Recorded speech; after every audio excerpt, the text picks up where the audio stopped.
बिस्मिल्लाहिर्रहमानिर्रहीम। Dear students, अस्सलाम वालेकुम जी। अब वॉइस आपको क्लियर होगी और स्क्रीन भी क्लियर होगी। इसका मैंने फीडबैक एडमिन से ले लिया था। तो अभी मेरे पास 40 स्टूडेंट्स हैं। कोई आधी तादाद हो जाए तो मैं इसको ना स्टार्ट कर लूँ। तो कोशिश किया करें, 4:10 पे ये क्लास होती है, तो आप 4:10 से पहले ही इसको ज्वाइन कर लिया करें।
बिस्मिल्लाहिर्रहमानिर्रहीम। टाइप्स ऑफ कंपनीज़, आज हम इसको कंप्लीट करेंगे। ये आज का हमारा टॉपिक है। यकीनन इसकी कंप्लीशन के बाद मैं आपका जो हमारे क्वेश्चन आंसर्स हैं उनको लूँगा। उसके ऊपर हमारी डिबेट होगी। अभी जो है हैंड जो है वो डाउन कर लें, हैंड रेज में करवाऊँगा। लेकिन ये जो है ना 45 मिनट, एट लीस्ट 45 मिनट आप मुझे गौर से सुनेंगे, ताकि ये टॉपिक जो है हमारा कंप्लीट हो। और उसके बाद जो है मैं आपको एक नई फेज़ में लेके जाना चाहता हूँ। ठीक है? तो अभी जो आप ना मैसेज करेंगे, मैसेज टाइप करके रख लें अपने पास। जो रेलेवेंट फिर क्वेश्चन होंगे उनके ऊपर डिबेट होगी। फिर मैं आप लोगों से रिक्वेस्ट करूंगा कि एक कोई बंदा आप में से ना ग्रुप बना ले, एक सोशल ग्रुप बना ले इस क्लास के लिए। एक तो ग्रुप है असाइनमेंट का, आईसीएमए की तरफ से। एक ग्रुप हमारा सोशल होना चाहिए। बिल्कुल इस लेक्चर के बाद, या आपको फील हो कि कोई आपको प्रॉब्लम फेस हो रही है, कोई कंसेप्ट जो है आप मिस कैरी कर रहे हैं, उसको उसकी क्लैरिटी मज़ीद चाहिए आपको, तो आप वो ग्रुप में टाइप करें।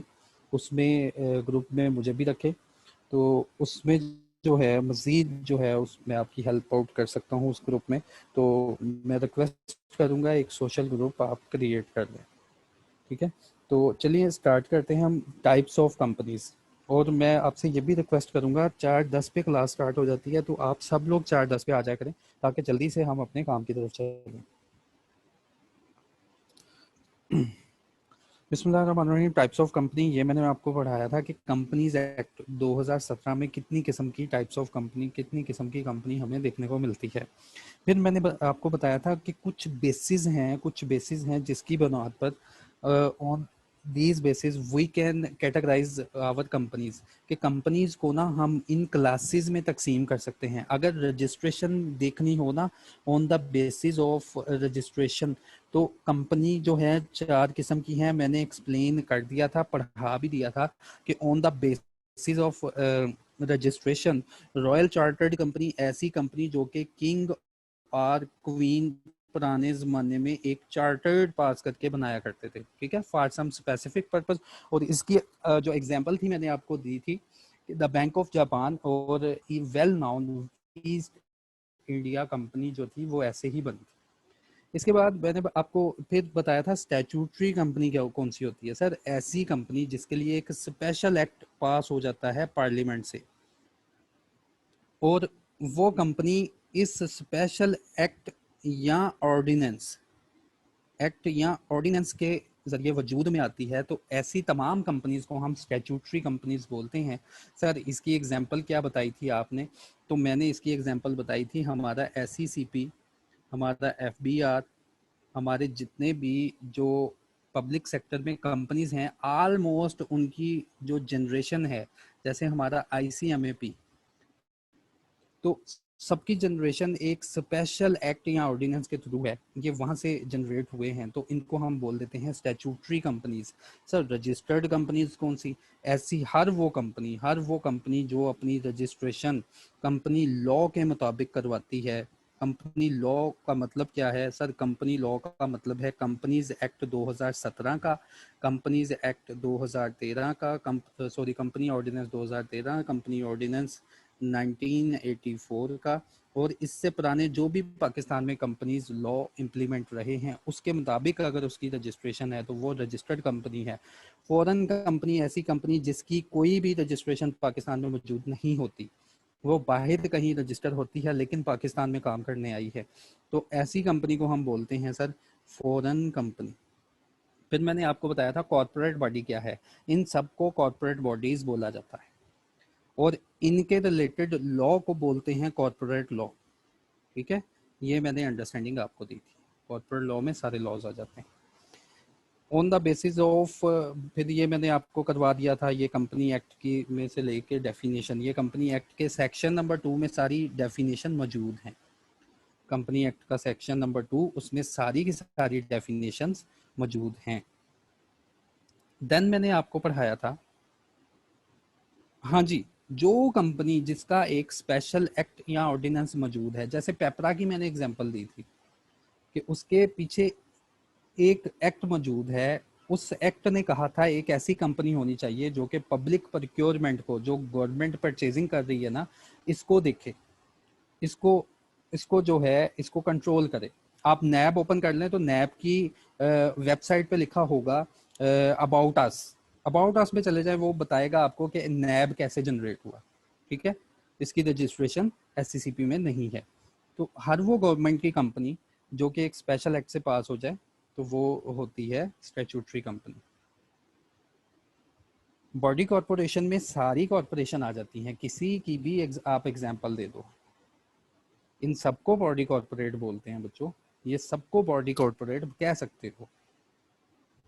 इसके बाद मैंने on the basis of members liability, member की लाइबिलिटी के ऊपर अगर कंपनी को डिवाइड किया जाए, कंपनी की जो लाइबिलिटी है आउटसाइड द वर्ल्ड, मैंने रिक्वेस्ट की थी अभी कोई हैंड रेज ना करे, एटलीस्ट 45 मिनट मुझे सुने, उसके बाद लाजमी जो है मैं आपके क्वेश्चन की तरफ आऊँगा।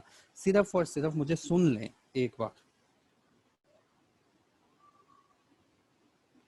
अच्छा, members liability, on the basis of members liability अगर कंपनी को डिवाइड किया जाए, कंपनी की, फिर मैंने यहाँ पे कहा था आप लोगों को कि कंपनी की liability through out the world sorry unlimited होती है। कंपनी की लाइबिलिटी को हम लिमिट नहीं कर सकते। हाँ, मेंबर्स की लाइबिलिटी जो होती है, जो मेंबर्स की लाइबिलिटी है, उस बेस पे हम कंपनी को डिवाइड कर सकते हैं on the basis of limited by shares, on the basis of limited by guarantee, on the basis of unlimited guarantee।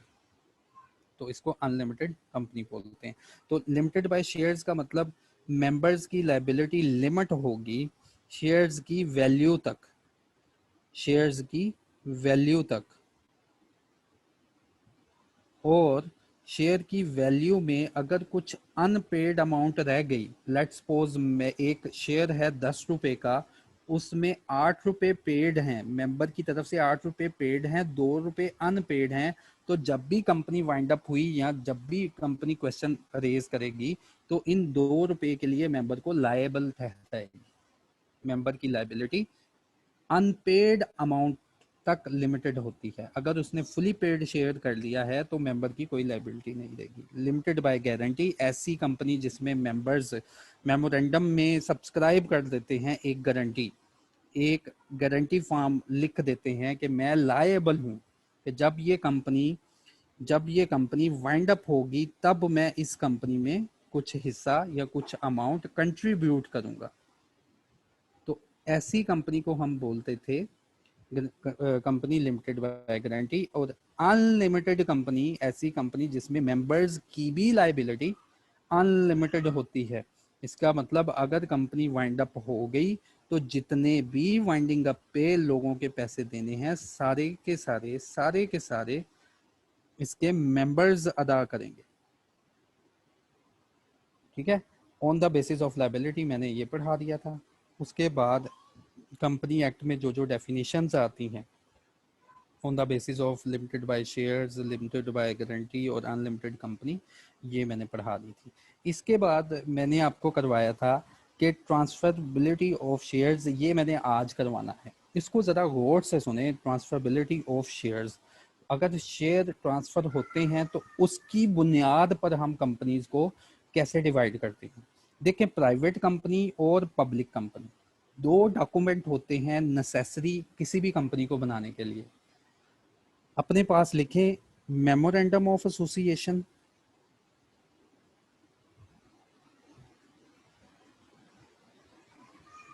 Memorandum of association, article of association. ये दो डॉक्यूमेंट्स हैं। यकीनन कंपनी एक्ट में इनके ऊपर एक लेंथी डिबेट मौजूद है कि मेमोरेंडम ऑफ एसोसिएशन होता क्या है और आर्टिकल ऑफ एसोसिएशन होता क्या है। अभी के लिए तुम सिर्फ ये लिखो कि these are two documents necessary for the registration of any company. अभी के लिए अपने पास ये लिख लो। अभी के लिए मेमोरेंडम का वर्ड तुम अपने पास ये लिखो कि मेमोरेंडम एक ऐसा डॉक्यूमेंट है, ऐसा नेसेसरी डॉक्यूमेंट है जो कि पहले नंबर पे मेमोरेंडम जो कि ज़रूरी है कंपनी की फॉर्मेशन के लिए। फिर दूसरे नंबर पे आर्टिकल ऑफ एसोसिएशन, ये भी एक नेसेसरी डॉक्यूमेंट है जो कि at the time of registration हम SCCP को सबमिट करवाते हैं। हम SCCP में जो रजिस्ट्रार बैठा है उसको सबमिट करवाते हैं। ठीक है, ये दोनों चीज़ें अपने पास लिखो कि मेमोरेंडम ऑफ एसोसिएशन, दोबारा रिपीट करूंगा, ये दोनों डॉक्यूमेंट होते हैं, memorandum of association and article of association. ये दोनों डॉक्यूमेंट ज़रूरी हैं किसी भी कंपनी की रजिस्ट्रेशन के लिए। अब बच्चों, प्राइवेट कंपनी क्या होती है, पब्लिक कंपनी क्या होती है, ज़रा गौर से सुन लेना, फिर ये कंसेप्ट यहीं पे क्लियर हो जाएगा कि सर प्राइवेट कंपनी क्या होती है और पब्लिक कंपनी क्या होती है। प्राइवेट कंपनी, सर ऐसी कंपनी जिसने जब रजिस्ट्रेशन हो रही थी इसने अपना article of association, article of association submit करवाया रजिस्ट्रार के पास कि मुझे रजिस्टर करो। ठीक है, इसी तरह एक पब्लिक कंपनी, उसने भी अपना आर्टिकल ऑफ एसोसिएशन AOA लिखने लगा हूं, इसने भी अपना आर्टिकल ऑफ एसोसिएशन किसको सबमिट करवाया, रजिस्ट्रार जो कि बैठा है SCCP में कि हमें एज अ कंपनी रजिस्टर कर लो, लेकिन इस कंपनी ने ना, प्राइवेट कंपनी ने 3 बातें स्पेसिफाई कर दी कि मैंने अपने आर्टिकल में ये बातें स्पेसिफाई की हैं, ये 3 बातें नोट कर लो। इसने अपने आर्टिकल ऑफ एसोसिएशन में ना ये 3 बातें लिख दी, LRP। याद कर लो कि जो कंपनी अपने आर्टिकल ऑफ एसोसिएशन, दोनों का आर्टिकल ऑफ एसोसिएशन सेम होगा, लेकिन अगर कोई कंपनी इस लीगल डॉक्यूमेंट में आर्टिकल ऑफ एसोसिएशन में 3 वर्ड लिखाता है, ये एब्रीवेशन है 3 वर्ड की, हालांकि ये एक सेक्शन है। मैं अपने बच्चों को ऐसे तैयार करवाता हूँ कि प्राइवेट कंपनी क्या है, जिसके आर्टिकल ऑफ एसोसिएशन में LRP है। ठीक है, हमेशा याद रखना है, प्राइवेट कंपनी कौन, LRP। प्राइवेट कंपनी कौन, LRP। ऐसी कंपनी जो कि जब रजिस्ट्रेशन करवाने गई थी, आर्टिकल ऑफ एसोसिएशन सबमिट करवाया, तो उसने अपने आर्टिकल ऑफ एसोसिएशन में LRP लिख दिया। लेकिन जो दूसरी कंपनी थी, पब्लिक कंपनी थी, उसने ऐसी कोई वर्डिंग यूज नहीं की, तो इसने इसको कहा मुझे ऐसे ही रजिस्टर कर दो, कोई रेस्ट्रिक्शन नहीं। तो LRP होता क्या है? सबसे पहले पब्लिक कंपनी की डेफिनेशन, कंपनी एक्ट ने स्ट्रेट फॉरवर्ड बता दिया कि हर वो कंपनी जो प्राइवेट कंपनी नहीं है वो पब्लिक कंपनी होगी। ये देखो, ये डेफिनेशन है, ये कंपनी एक्ट की लैंग्वेज है। कंपनी एक्ट ने सिर्फ और सिर्फ पब्लिक कंपनी को ऐसे डिवाइड कर दिया। पब्लिक कंपनी क्या है? Means a company which is not a private company. ठीक है, बिल्कुल स्ट्रेट फॉरवर्ड डेफिनेशन, हर दिल अजीज डेफिनेशन। और जब मैं तो स्टूडेंट होता था तो मेरी ये फेवरेट डेफिनेशन थी कि यार पब्लिक कंपनी की डेफिनेशन क्या है? पब्लिक कंपनी जो प्राइवेट कंपनी नहीं होगी। ठीक है, ये कंपनी एक्ट की लैंग्वेज है। अच्छा, फिर प्राइवेट कंपनी क्या है? प्राइवेट कंपनी को डिटेल में डिफाइन किया गया कि ऐसी कंपनी जो कि अपने आर्टिकल ऑफ एसोसिएशन में वर्डिंग यूज करेगी LRP। LRP को अब मैं एक्सप्लेन करूंगा। आर्टिकल ऑफ एसोसिएशन में लिख देगी कि हमारे मेंबर्स के ऊपर लिमिट है, मेंबर्स जो हैं वो लिमिटेड होंगे, मेंबर की तादाद लिमिट में होगी और हमारी तादाद कभी भी 50 मेंबर से ऊपर नहीं जाएगी। उसके बाद रिस्ट्रिक्शन है, और फॉर रिस्ट्रिक्शन है, हम कभी भी अपने शेयर ट्रांसफर नहीं करेंगे। Restriction to transfer of shares. ठीक है, L for limit, R for restriction, P for prohibition. Prohibit कि हम कभी भी अवाम से पैसा नहीं लेंगे। Prohibit to subscribe for its shares, debentures, यानी कि अवाम से कभी भी, पब्लिक से कभी भी हम फंडिंग रेज नहीं करेंगे।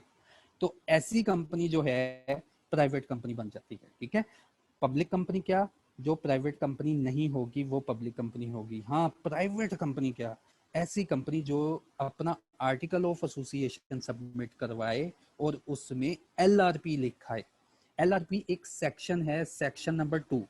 सेक्शन नंबर 2 में पब्लिक प्राइवेट कंपनी की डेफिनेशन एक्सप्लेन की गई है। तो कंपनी एक्ट ने कहा कि जो भी कंपनी जब वो रजिस्ट्रेशन में होगी अपने आर्टिकल ऑफ एसोसिएशन में अगर LRP लिखा है, ये सेक्शन पूरा उठा के लिखा है आर्टिकल ऑफ एसोसिएशन में, उसकी एब्रीविएशन मैंने बनाई, LP लिखा है, तो ऐसी हर कंपनी को हम बोलते हैं प्राइवेट कंपनी। ठीक है, अब इसकी जो वर्डिंग है कंपनी एक्ट में, उसको देखते हैं कि कंपनी एक्ट में इसकी वर्ड डिबेंचर्स, ये भी अभी फिलहाल आप याद करें, शेयर्स एंड डिबेंचर, शेयर और डिबेंचर जो हैं, डिबेंचर भी एक मेथड है फंड रेजिंग के लिए, ठीक है, एक फंड रेजिंग के लिए एक मेथड है। अभी मैं इनको एक्सप्लेन नहीं करूंगा, अभी सिर्फ और सिर्फ आप टाइप्स ऑफ कंपनी जो है इनको फॉलो करें। अगर मैंने इनको एक्सप्लेन करने की कोशिश कर दी तो मैं कंपनी एक्ट के किसी और सेक्शन में चला जाऊंगा, ठीक है बच्चों।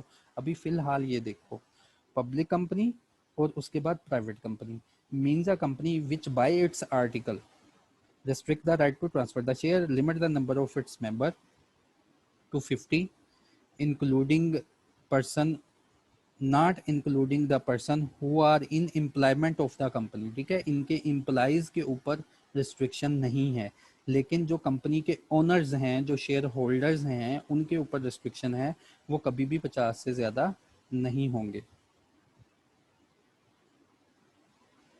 नहीं, ये बाद में बताऊंगा कि कंपनी को सारी LRP के ऊपर अप्लाई करना होता है, क्योंकि ये उसने लीगल डॉक्यूमेंट में लिख दिया। अच्छा, prohibit any invitation to the public को कभी भी ये इनवाइट नहीं करेंगे कि उनके शेयर सब्सक्राइब कर लें, डिबेंचर सब्सक्राइब कर लें या redeemable capital of the company. अच्छा, अब ये दो कंपनी मैंने पढ़ा दी, पब्लिक कंपनी और प्राइवेट कंपनी। सर ये लिस्टेड का क्या चक्कर है? लिस्टेड कंपनी क्या है? हर पब्लिक कंपनी, सिर्फ और सिर्फ पब्लिक कंपनी की बात होगी। हर पब्लिक कंपनी जो स्टॉक एक्सचेंज में चली जाए फंड रेजिंग के लिए, स्टॉक एक्सचेंज के हम अपना पैसा इकट्ठा करेंगे, शेयर्स जो हैं स्टॉक एक्सचेंज के थ्रू बेच के स्टॉक एक्सचेंज में चली जाए, तो इस कंपनी को बोलते हैं लिस्टेड कंपनी। याद रखें, लिस्टेड कंपनी के लिए शर्त है कि पहले वो पब्लिक कंपनी हो। हर पब्लिक कंपनी जो स्टॉक एक्सचेंज के पास जाएगी वो लिस्टेड है, ठीक है, स्टॉक एक्सचेंज की लिस्टिंग में हो, वो लिस्टेड है। और इसकी जो शेयर्स होंगे, इस कंपनी के जो शेयर्स होंगे या डिबेंचर्स होंगे या रिडीमेबल कैपिटल होगा, उसको हम बोलेंगे लिस्टेड सिक्योरिटीज, ठीक है। ये दो वर्ड अपने पास लिख लें, लिस्टेड सिक्योरिटी और लिस्टेड कंपनी। अनलिस्टेड कंपनी में फिर कौन सी कंपनीज आ गई? इसके अलावा जो भी कंपनी है अनलिस्टेड है, जिसमें प्राइवेट आ जाएगी, पब्लिक आ जाएगी, ठीक है।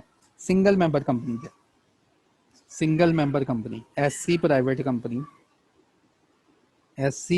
कंपनी जो कि बनी हो SMC rules, single member company rules 2003 के मुताबिक, तो ऐसी कंपनी को हम बोलते हैं सिंगल मेंबर कंपनी।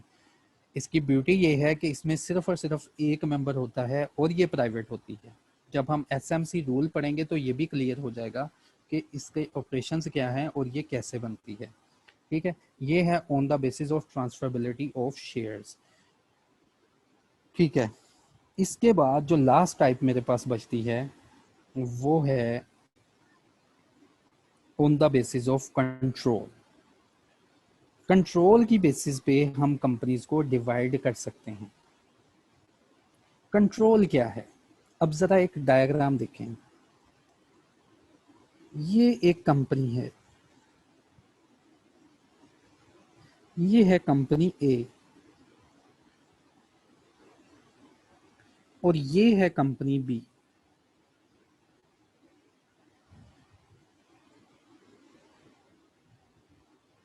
जरा गौर से सुनना है मेरी बात को। कंपनी ए ने कंपनी बी के ऊपर कंट्रोल अक्वायर कर लिया। वर्ड क्या मैंने यूज किए सर? वर्ड आपने यूज किए हैं कंट्रोल।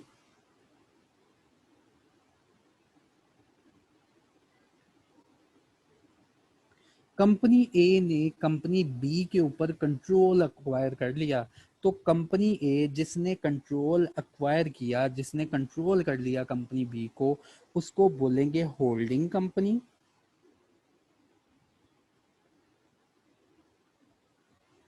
और जिसके ऊपर कंट्रोल आ जाए उसको हम बोलते हैं सब्सिडरी कंपनी। पहले मैंने आपको बच्चों बताने की कोशिश की कि होल्डिंग क्या है, सब्सिडरी क्या है। मैंने कंट्रोल को डिफाइन नहीं किया, पहले मैंने आपको हायरार्की डिफाइन की। ऐसी कंपनी जो कि किसी दूसरी कंपनी के ऊपर कंट्रोल एक्वायर कर ले, जो कंपनी कंट्रोल एक्वायर करती है इसको हम बोलेंगे होल्डिंग कंपनी, और जिस कंपनी के ऊपर कंट्रोल आ जाए उस कंपनी को बोलते हैं सब्सिडरी। अब सर वर्ड कंट्रोल जो है ये परेशान कर रहा है, बताएं तो सही कंट्रोल है क्या? So by the word control mean the control has been also defined in section 2 of Companies Act. Control का मतलब क्या है? कंट्रोल का मतलब है एक कंपनी दूसरी कंपनी को कंट्रोल करती है जब एक कंपनी के पास ये राइट आ जाए कि ये वाली company acquires more than 50% shares of the company। पहली बात कि ये कंट्रोल वर्ड सर कैसे, कंट्रोल का मतलब क्या है? तो कंट्रोल का वर्ड जो है उसका पहला मतलब ये है कि कंपनी ए ने कंपनी बी के या तो 50% से अबव के शेयर्स परचेज कर लिए हैं, और अगर इसने 50% के शेयर्स परचेज कर लिए, 50 या 50% से अबव, सॉरी 50% से अबव के शेयर्स परचेज कर लिए, तो ही हैज राइट, इसके पास एक राइट चला जाता है, एक अथॉरिटी चली जाती है। He has authority to appoint और remove majority of the directors. ठीक है, तो हम कहते हैं कंट्रोल आ गया।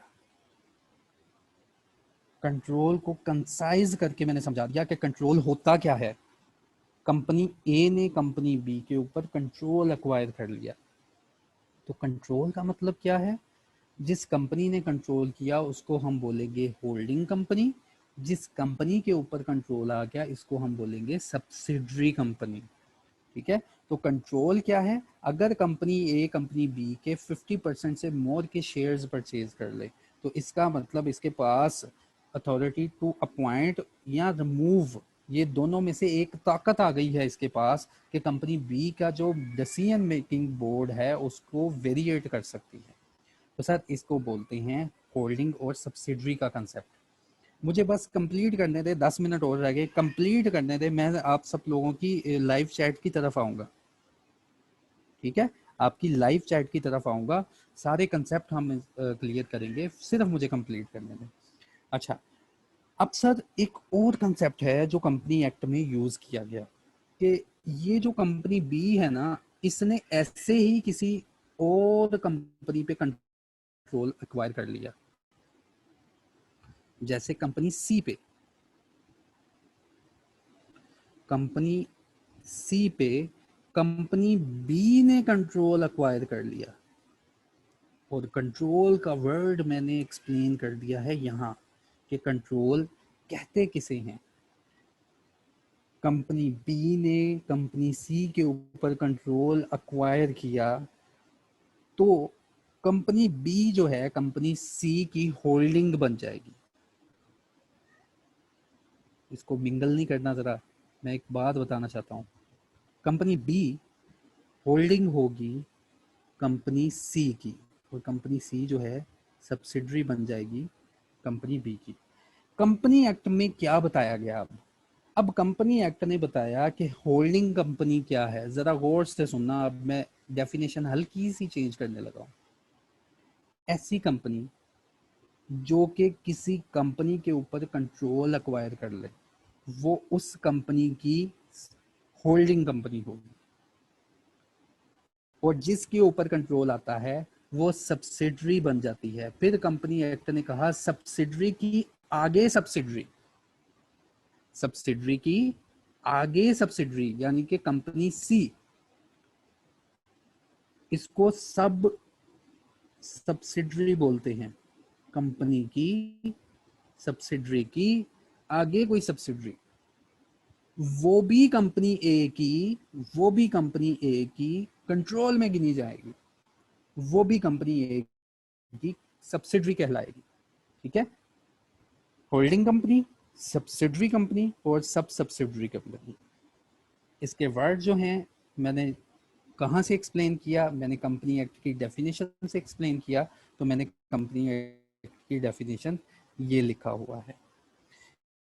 होल्डिंग कंपनी क्या है? ऐसी कंपनी जो कि किसी अदर कंपनी की होल्डिंग कंपनी बन जाती है। ठीक है, और इसका मतलब है कि दूसरी कंपनी जिसके ऊपर होल्ड आ जाता है, कंपनी एक्ट ने कहा वो सब्सिडरी हो जाएगी। ठीक है, फिर सब्सिडरी को डिटेल में डिफाइन किया गया कि सब्सिडरी कैसे बनती है। उसने कहा सब्सिडरी कंपनी ऐसी कंपनी होती है जिसके ऊपर holding company control the composition of board. Composition of board का मतलब कि बोर्ड ऑफ डायरेक्टर्स को अपॉइंट कर सकते हैं या रिमूव कर सकते हैं। उसके बाद इसका कंट्रोल होता है एक्सरसाइज वन हाफ का मतलब मोर देन वन हाफ का मतलब 50% से अबव कि उसकी वोटिंग सिक्योरिटीज इस कंपनी के पास हैं। तो ये कंपनी जिसके ऊपर ये काम होता है इसको सब्सिडरी बोलते हैं, और जो कंपनी ऐसा काम करती है उसको होल्डिंग कंपनी बोलते हैं। हाँ, एक कंसेप्ट ये भी है कि अगर कंपनी ए ने सारे के सारे शेयर्स परचेज कर लिए कंपनी बी के, पहले था कंट्रोल, कंट्रोल आ गया। हाँ, अब एक ऐसा कंट्रोल आ गया जो कि फुल फ्लेज है, सारे के सारे 100% जो है शेयर होल्डिंग जो है कंपनी बी की परचेज कर ली कंपनी ए ने। तो ऐसे सिनेरियो में जो कंपनी ए होगी वो फुली ओन्ड होल्डिंग कंपनी होगी, और जो बी होगी कंपनी ए सारे के सारे शेयर्स परचेज कर लिए कंपनी बी के, तो ये फुली ओन्ड सब्सिडरी। ठीक है, ये बात बताइए। अच्छा जी, इसके बाद एसोसिएट कंपनी क्या है, मैं यहाँ पे लिखना भूल गया। एक और कंसेप्ट यूज कर लें, एसोसिएट कंपनी। आप लोग अपने पास लिखें सर ये एसोसिएट कंपनी क्या है। सिर्फ 5 मिनट, कंसेप्ट क्लिप कंप्लीट हो गया। अभी मैं आपकी बातों की तरफ आऊँगा। एसोसिएट कंपनी, एसोसिएट कंपनी का क्या मतलब है? सर अगर दो कंपनीज हैं ना, सुनना है ज़रा मेरी बात को, एसोसिएट अभी क्लियर हो जाएगा। एसोसिएटेड कंपनी क्या होती है?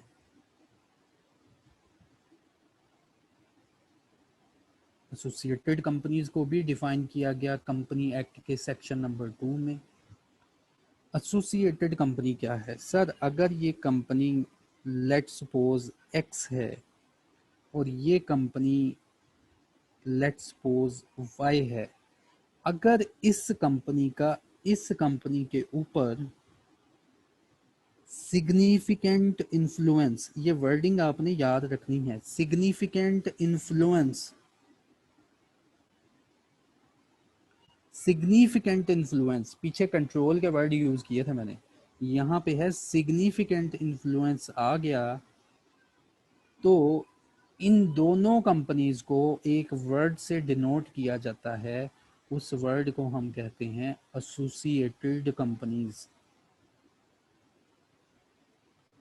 ठीक है, अब सिग्निफिकेंट इन्फ्लुएंस होता क्या है? सर किसी भी कंपनी का दूसरी कंपनी में सिग्निफिकेंट इन्फ्लुएंस तब आता है अगर कोई कंपनी 20% आर मोर की इन्वेस्टमेंट करती है किसी दूसरी कंपनी में, याद रखना है। तो सिग्निफिकेंट इन्फ्लुएंस 20% से स्टार्ट हो जाता है और ये अप टू जाता है 50% तक। 50% से ऊपर चले गए तो सब्सिडरी और होल्डिंग का चक्कर आ जाएगा, फिर वो एसोसिएटेड नहीं रहेंगी। एसोसिएटेड कंपनी कौन सी? ऐसी कंपनी जो कि दूसरी कंपनी के ऊपर सिग्निफिकेंट इन्फ्लुएंस एक्वायर करती है। और सिग्निफिकेंट इन्फ्लुएंस कब एक्वायर होता है? जब उसके 20% टू 50% के दरमियान की वोटिंग सिक्योरिटीज कंपनी एक एक्वायर कर लेती है। ये हो गया एसोसिएटेड कंपनी। लास्ट जो कंपनी की टाइप है वो है public sector company, the public sector company.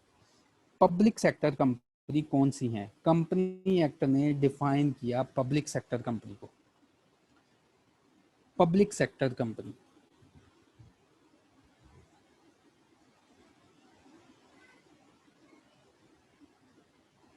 Company act ने कहा कोई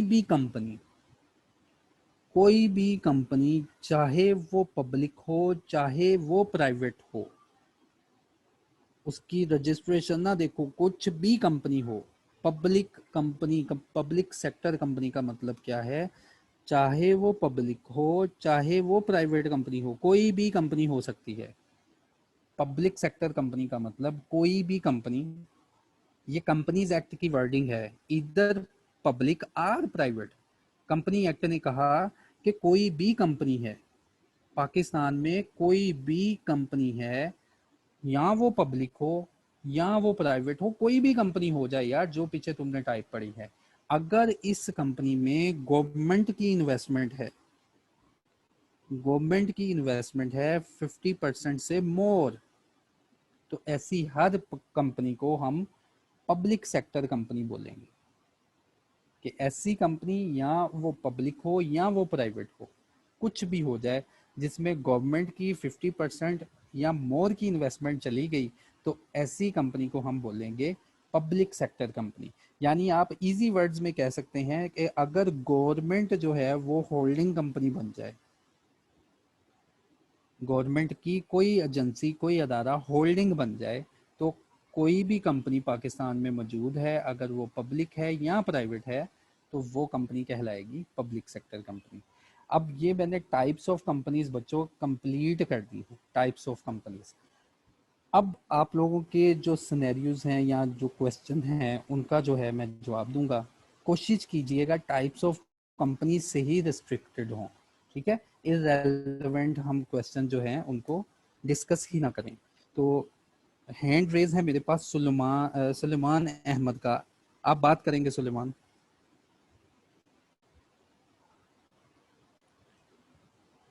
अस्सलाम वालेकुम सुलेमान, आप बात करेंगे, माइक आपका ओपन कर दिया गया है। अस्सलाम वालेकुम सर। वालेकुम अस्सलाम। सर काइंडली ये एसोसिएटेड ऑफ कंपनी रिपीट करते हैं। अच्छा, मैं आपका क्वेश्चन इधर लिख लेता हूँ, अजान हो रही थी इस वजह से। एसोसिएटेड कंपनी मैंने रिपीट करना है, ठीक है, मैंने लिख लिया जी, ठीक है सुलेमान, मैं इसको मैंने नोट कर लिया है, मैं एक्सप्लेन कर दूंगा। फरहान इकबाल। जी अस्सलाम वालेकुम सर।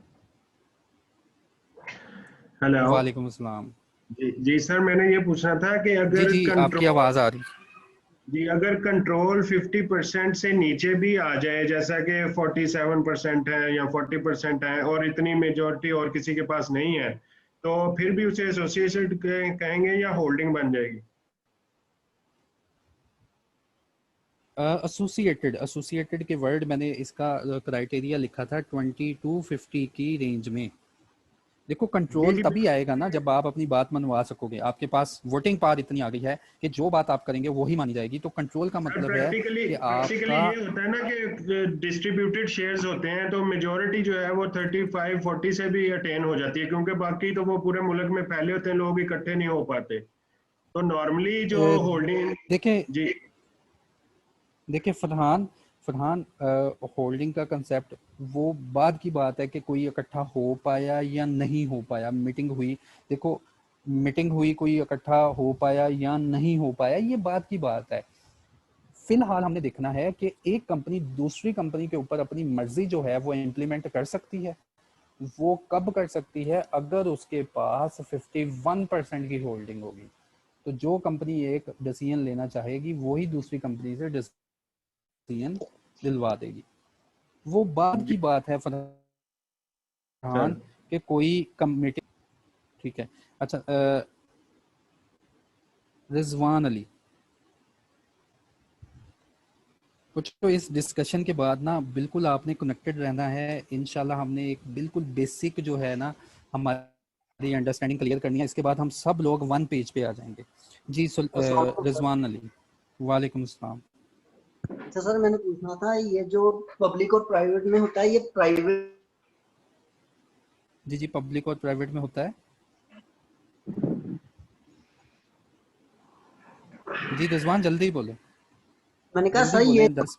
ये जो कंसेप्ट है ये पब्लिक के लिए है या प्राइवेट के लिए है? कौन सा कंसेप्ट? रिजवान अली। होल्डिंग और सब्सिडी का था। होल्डिंग सब्सिडरी हर किस्म की कंपनी के लिए हो सकता है, ठीक है। ये लेकिन सर प्राइवेट तो रिजवान इशू आपका कर ही नहीं सकते शेयर। ऐसा हो सकता है कि जब प्राइवेट कंपनी जब इनकॉर्पोरेट हुई हो, उसकी इनकॉर्पोरेशन में पब्लिक कंपनी भी इन्वॉल्व हो गई।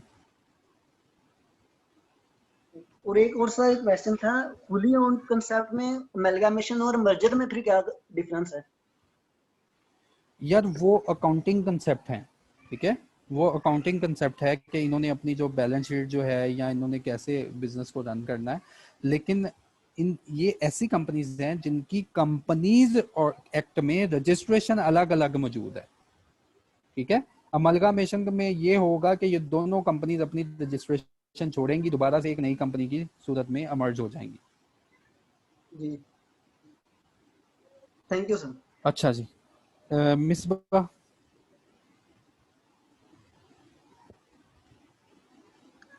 मिसबा। अस्सलाम वालेकुम सर। वालेकुम अस्सलाम। सर ये सिंगल मेंबर कंपनी समझा दिएगा दोबारा। सिंगल मेंबर कंपनी, अभी सुन लो मिसबा, ये ऐसी कंपनी है जो रजिस्टर होती है SCCP से, और जब ये रजिस्ट्रेशन होने जाती है ना,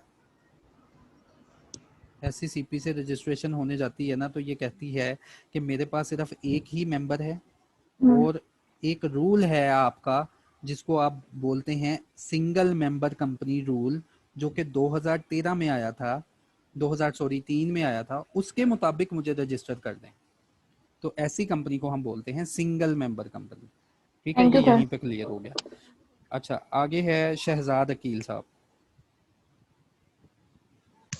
अस्सलाम वालेकुम सर। वालेकुम अस्सलाम।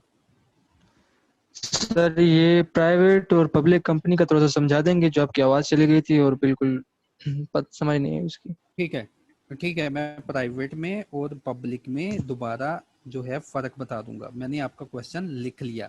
नेक्स्ट। ठीक है सर, थैंक यू। नेक्स्ट मेरे पास है, हैंड रेज किया हुआ है खालिद जवेद साहब ने। खालिद साहब जल्दी।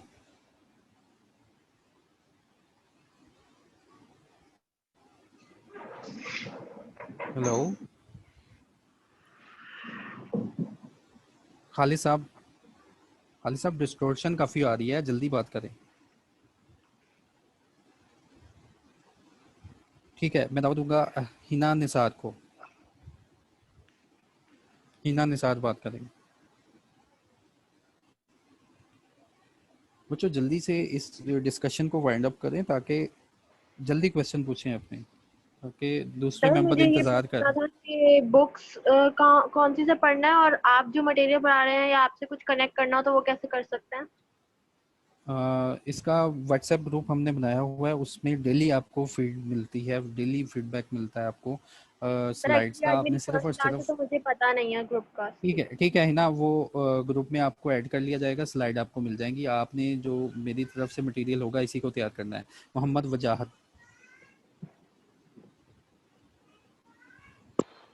अस्सलाम वालेकुम सर। वालेकुम अस्सलाम। सर आपने लिस्टेड कंपनी में एक बात की थी, लिस्टेड सिक्योरिटी, उसका जरा थोड़ा जी बता जी, दीजिए।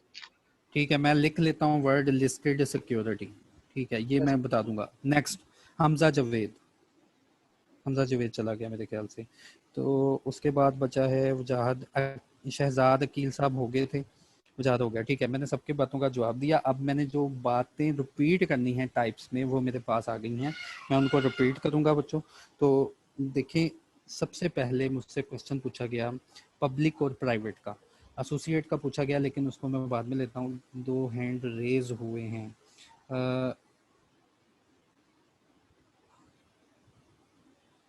हमजा जवाद, हाँ जी, हमजा जवाद, जल्दी जो यार डिस्कशन कंप्लीट करो, बाकी सब लोग बैठे हुए हैं। More than 100 peoples are affecting. Hamza Jawad. Hello sir, अस्सलाम वालेकुम। जी जी, वालेकुम अस्सलाम।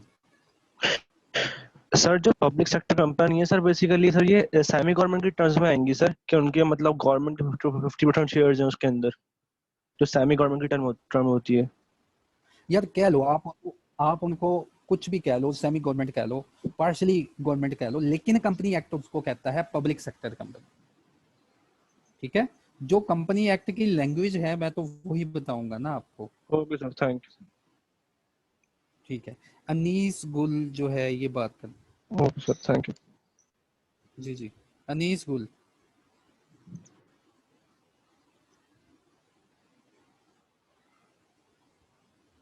अनीस गुल, अनीस। सिर्फ 2 पार्ट मेरे पास स्टूडेंट्स हैं, इनके बाद जो है किसी का माइक अब अलाउ नहीं होगा। मैं कंसेप्ट की तरफ जाऊंगा, ताकि आज मैंने एक अच्छा सा एक आपको कंसेप्ट भी देना है। बेस हम जो हमारी बेस है वो क्लियर करनी है।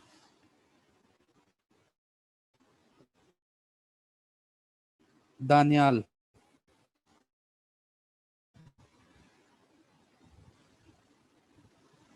हेलो दानियाल, दानियाल आपका माइक ओपन कर दिया है। दानियाल को मसला है, नजम साहब बात करेंगे। जी नजम। वालेकुम अस्सलाम। सर ये पूछना था, आपने कहा कि जो पब्लिक कंपनीज हैं वो फंड रेजिंग के लिए स्टॉक एक्सचेंज में जाती हैं, तो नहीं, लाजमी नहीं, जी जी, लाजमी नहीं, अगर उसने जाना है तो जा सकती है। सही है। यही मैं पूछना चाहता था कि ठीक है, शेयर्स वहाँ भी तो शेयर्स के थ्रू ही फंड रेज होंगे ना? नहीं, मैंने वहाँ पे पढ़ाया था, मैं अभी दोबारा पढ़ा देता हूँ कि पब्लिक कंपनी लिस्टिंग करवाएगी ना तो लिस्टेड हो जाएगी, लेकिन लिस्टेड के लिए रिक्वायरमेंट है कि वो पब्लिक हो। डिस्टॉर्शन काफ़ी आ रही है नजम साहब। चलें, अब मैं किसी का हैंड रेज जो है उसको रिस्पॉन्स नहीं करूँगा। मैं मेरे पास जो क्वेश्चंस आए हैं बच्चों के, इनको रिपीट करूँगा। होपफुली ये सब बच्चों के भी यही कंसर्न हो जो कि इन्होंने पूछे हैं कि सर पहले पब्लिक और प्राइवेट का मतलब समझा दें। पहले पब्लिक प्राइवेट फिर लिस्टेड का मतलब समझा दूंगा। अब हैंड रेज नहीं लूँगा। ये देखें जी, पब्लिक कंपनी क्या है और प्राइवेट कंपनी क्या है। देखिए, मैंने आपको बताया कि 2 लीगल डॉक्यूमेंट हैं। कंपनी की रिक्वायरमेंट है कि जब भी वो रजिस्ट्रेशन करवाती है 2 लीगल डॉक्यूमेंट रजिस्ट्रार को सबमिट करवाती है। उन लीगल डॉक्यूमेंट में एक लीगल डॉक्यूमेंट है आर्टिकल ऑफ एसोसिएशन। यकीनन इंशाल्लाह हमने ये पढ़ने हैं, इनके ऊपर डिटेल में प्रोविजंस मौजूद हैं। तो आर्टिकल ऑफ एसोसिएशन में अगर एक company at the time of registration ये लिख दे, ये 3 बातें लिखाए, एलआरपी के वर्ड लिखाए, एलआरपी की प्रोविजन लिखाए, तो वो कंपनी बन जाती है प्राइवेट कंपनी। वो प्राइवेट कंपनी बन जाती है। और पब्लिक कंपनी का जो आर्टिकल ऑफ एसोसिएशन होता है वो प्लेन होता है, उसमें कोई रिस्ट्रिक्शन नहीं होती ऐसी, उसमें कोई लिमिट नहीं होती, उसमें कोई प्रोहिबिशन नहीं होती। तो वो दोनों जब रजिस्टर हो जाती हैं तो एक कैटेगरी में चली जाती है प्राइवेट कंपनी और एक कैटेगरी में चली जाती है पब्लिक कंपनी। अब प्राइवेट कंपनी के पास तो अपने फंड्स हैं, इसीलिए तो वो प्राइवेट कंपनी बनी कि वो अपने पैसों से काम करना चाह रहे हैं कि हमारे मेंबर्स जो हैं ये लिमिट रहेंगे और हम जो फंड रेजिंग है अपनी ही यूज़ करेंगे। लेकिन पब्लिक कंपनी का पब्लिक के ऊपर इम्पैक्ट ज़्यादा होता है, इसकी रेगुलेशन भी ज़्यादा है फिर एससीसीपी के पास, वो सारी हमने पढ़नी है। तो पब्लिक कंपनी के पास ऑप्शन आ जाती है या तो फंड रेज करे लोकली, या वो फंड रेजिंग के लिए स्टॉक एक्सचेंज के पास चली जाए कि आप जो है हमारी सिक्योरिटीज़ को लिस्टेड करें और यहाँ से लोग सब्सक्राइब करें। ठीक है, तो हर वो पब्लिक कंपनी जो स्टॉक एक्सचेंज के पास जाती है उसको हम बोलते हैं लिस्टेड कंपनी। इजी वर्ड्स में समझा रहा हूँ, ठीक है, लीगल लैंग्वेज नहीं समझा रहा। और इसकी जो सिक्योरिटीज़ जो होती हैं जब स्टॉक एक्सचेंज में अप्रूव हो जाती हैं कि आपके शेयर्स, आपके डिबेंचर्स, आपके रिडीमेबल कैपिटल यहीं से बिकेंगे, तो ऐसी जो सिक्योरिटीज़ जो होती हैं हम इसको बोलते हैं लिस्टेड सिक्योरिटीज़। ठीक है, तो इसके अलावा लिस्टेड कंपनीज के अलावा फिर एक और कैटेगरी बन जाती है अनलिस्टेड कंपनी की। अब अनलिस्टेड कंपनी में खुद ही बता दें कौन कौन सी कंपनी होंगी। हर प्राइवेट कंपनी अनलिस्टेड है, हमेशा उसने देना ही अनलिस्टेड है। पब्लिक कंपनी जो कि लिस्टिंग नहीं हुई वो भी अनलिस्टेड हो गई। सिंगल मेंबर कंपनी ये भी अनलिस्टेड होगी। तो हर वो कंपनी जिसकी लिस्टिंग नहीं हुई वो अनलिस्टेड में रह गई। तो लिस्टिंग के लिए रिक्वायरमेंट है, प्राइम रिक्वायरमेंट है कि वो पब्लिक कंपनी हो।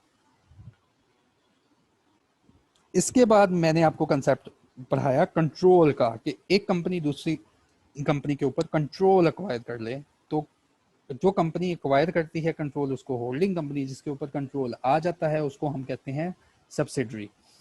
फिर मैंने ये भी पढ़ाया कि सब्सिडरी की आगे सब्सिडरी, जिसको सब्सिडरी बोलते हैं, वो भी होल्डिंग की ही सब्सिडरी गिनी जाती है। फिर मैंने आपको पढ़ाया एसोसिएट कंपनी क्या है।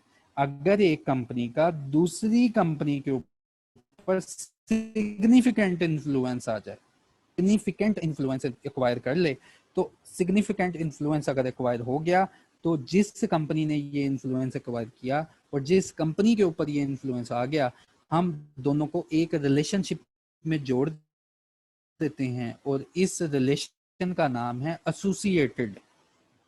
इस रिलेशन का नाम है एसोसिएटेड।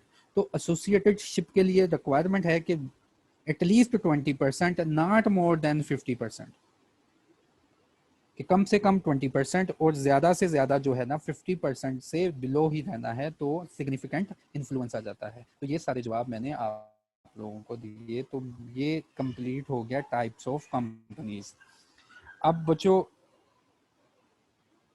ये आप पढ़ लेंगे, इसमें कोई मुश्किल नहीं, ये मैंने पढ़ा दिया था। Modes of forming company, section number 14, कि कैसे एक कंपनी बन सकती है एससीसीपी से, उसके रजिस्ट्रार से अप्रूव हो सकती है। ठीक है, पहले मैं आपको ये सेक्शन पढ़ाऊंगा और उसके बाद मैं पूरा एक प्रोसेस आपको समझाऊंगा कि एक कंपनी कैसे रजिस्टर होती है, कैसे फंड रेजिंग इकट्ठी करती है, उसके मेंबर्स कौन से होते हैं, उसके डायरेक्टर्स कौन से होते हैं, ये सीईओ क्या चीज़ है, ये कंपनी क्या सेटअप है। ठीक है, ये सारी बातें हमने बिल्कुल बेसिक लेवल में जाके पढ़नी है। फिर उसके ऊपर मैं आपको तरतीब बताऊंगा कि कल से इंशाल्लाह ऑन गोइंग मेरे लेक्चर किस पे होंगे, और वो प्योरली फ्रॉम कंपनीज एक्ट से होंगे।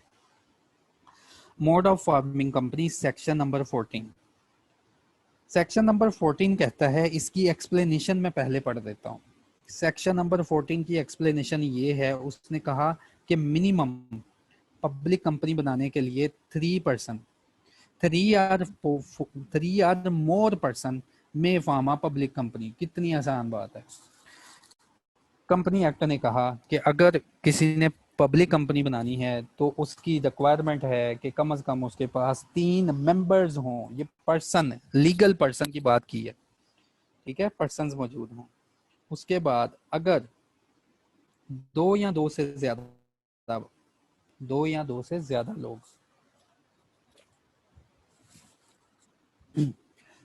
से ज्यादा लोग, कम से कम 2 लोग में फॉर्म अ प्राइवेट कंपनी, वो प्राइवेट कंपनी बना सकते हैं।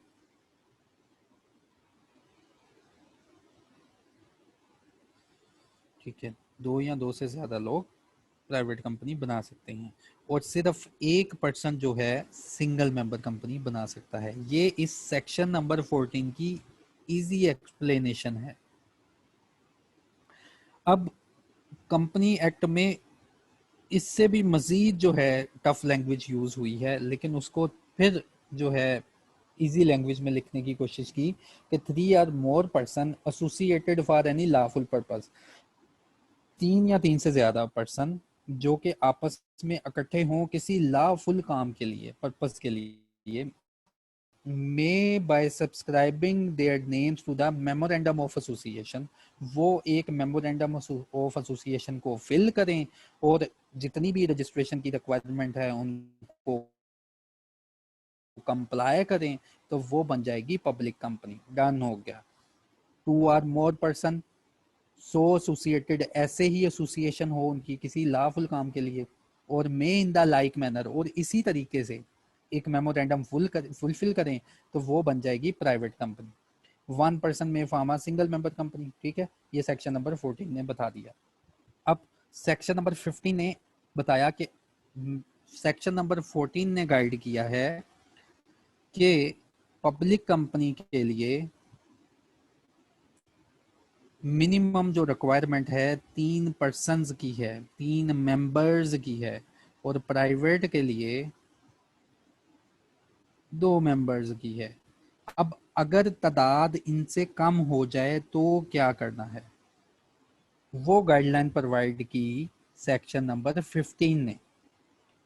If at any time the number of members of a company is reduced, कहता है अगर वो नंबर जो कि पीछे सेक्शन नंबर 14 में बताए गए हैं उनसे भी तादाद कम हो जाए किसी भी टाइम में, ये मेंबर्स की बात हो रही है, अगर वो मेंबर्स की तादाद रिड्यूस हो जाए, कितनी रिड्यूस हो जाए, इन केस ऑफ हमें पता है प्राइवेट कंपनी बिलो 2 और in case of any other company, इसके अलावा पब्लिक कंपनी बच गई ना बिलो 3, ये दो काम हो जाए। पहला काम क्या हो, इफ एट एनी टाइम, पहला काम ये हो कि नंबर रिड्यूस हो गए। पहला काम बच्चों क्या हो, नंबर रिड्यूस हो गए हैं।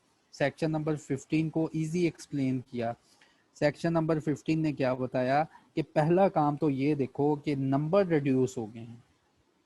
If at any time the numbers of members of company is reduced, कि मेंबर्स के नंबर रिड्यूस हो गए हैं। एंड, और दूसरा काम क्या हो, दूसरा काम उस कंपनी में ये हुआ हो, company carries on business for more than 6 month while the number is so reduced, दूसरा काम ये हुआ हो कि ऐसी कंपनी रिड्यूस्ड मेंबर्स के साथ 6 महीने से ज्यादा काम कर चुकी है, कि बिजनेस, कंपनी का जो बिजनेस था उसमें रिड्यूस्ड मेंबर थे और वही मेंबर जो हैं बिजनेस को 6 मंथ से मोर एक्सटेंड कर लिया उन्होंने। 6 मंथ का रिलैक्सेशन टाइम है, इस 6 मंथ में आप बिजनेस को वाइंड अप कर सकते हैं, कोई मेंबर एक नया इंट्रोड्यूस करवा सकते हैं। while the number is so reduced, then फिर क्या होगा, ठीक है, दो काम हो जाएं, नंबर कम हो जाएं और कंपनी बिजनेस करे 6 महीने से ज्यादा, नंबर कम हो जाएं और कंपनी बिजनेस करे 6 महीने से ज्यादा, देन फिर क्या होगा, every person who is the member of the company during that time it so carries on business after those 6 month, उसके ऊपर ये दो liabilities आ जाएंगी,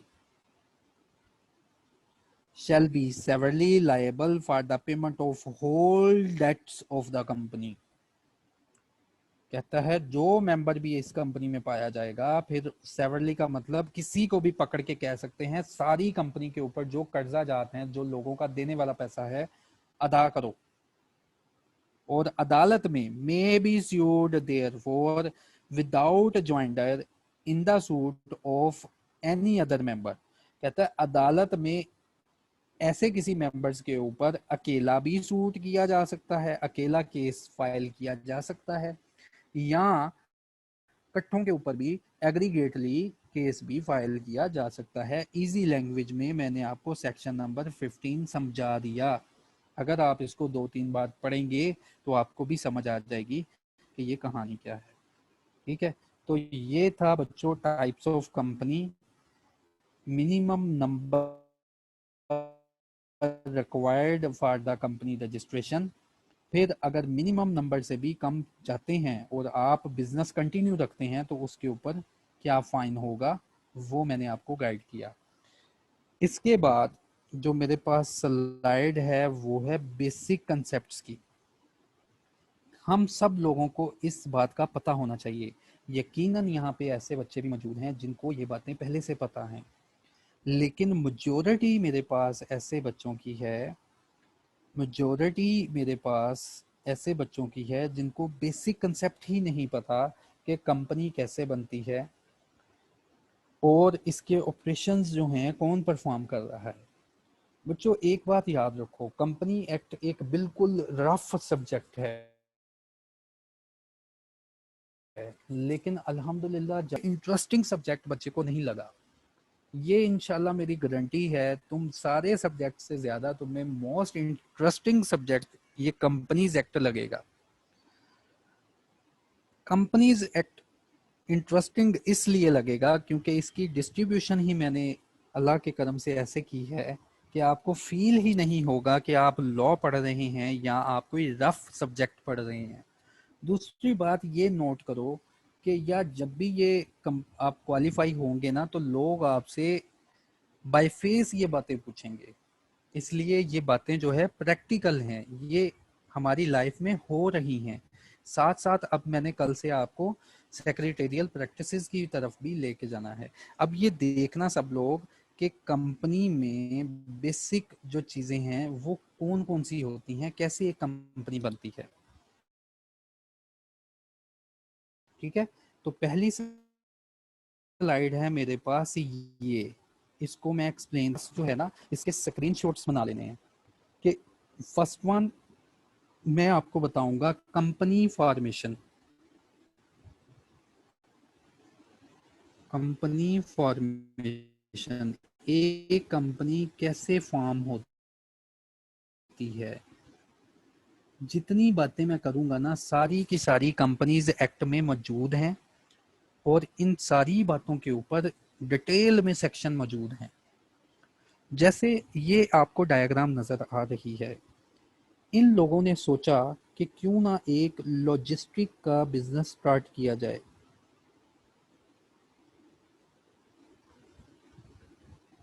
इस बिजनेस को करने के लिए ह्यूज अमाउंट चाहिए।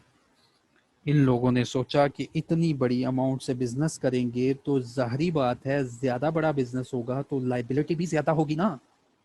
तो उस लाइबिलिटी को रिड्यूस करने के लिए और बिजनेस अच्छा करने के लिए इन लोगों ने क्या किया, कंपनी बनाने का सोच लिया। अभी मेरी बातों को गौर से सुनना है, सारा प्रोसेस क्लियर होगा। इन लोगों ने पता क्या किया, इन लोगों ने एससीसीपी से ये 2 फॉर्म्स लिए और फिल किए। इन 2 फॉर्म में मौजूद है memorandum of association and article of association. Memorandum of association completely defined each class, इसकी क्लास का मतलब एक एक लाइन इसकी कंपनी एक्ट में डिटेल में बयान की गई है कि उसको कैसे लिखना है। आर्टिकल ऑफ एसोसिएशन भी कंपनी एक्ट में मौजूद हैं। प्राइवेट कंपनी का article of association, public company का आर्टिकल ऑफ एसोसिएशन, ये दोनों मौजूद हैं। ये दोनों लीगल डॉक्यूमेंट हैं। इन लोगों ने, बात सुनना मेरी, इन लोगों ने ये मेमोरेंडम ऑफ एसोसिएशन फिल किया। लेट्स सपोज इन्होंने पब्लिक कंपनी बनानी है और आर्टिकल ऑफ एसोसिएशन डाउनलोड किया, प्रिंट किया, साइन कर लिए और अपने अदर डॉक्यूमेंट्स के साथ, अभी नहीं पूछना वो डॉक्यूमेंट क्या थे सर, अदर डॉक्यूमेंट्स के साथ, क्योंकि इन डॉक्यूमेंट की सारी डिटेल कंपनी इनकॉर्पोरेशन रूल में हमने पढ़नी है। तो इन सारे डॉक्यूमेंट्स के साथ इन्होंने ये सारे डॉक्यूमेंट सबमिट कर दिए एससीसीपी में। एससीसीपी सर है क्या? एससीसीपी एक स्टैट्यूटरी कंपनी है जो कि पार्लियामेंट के एक्ट से वजूद में आई थी और इसका फंक्शन ये है कि ये कॉर्पोरेट अफेयर्स को मैनेज कर रही है।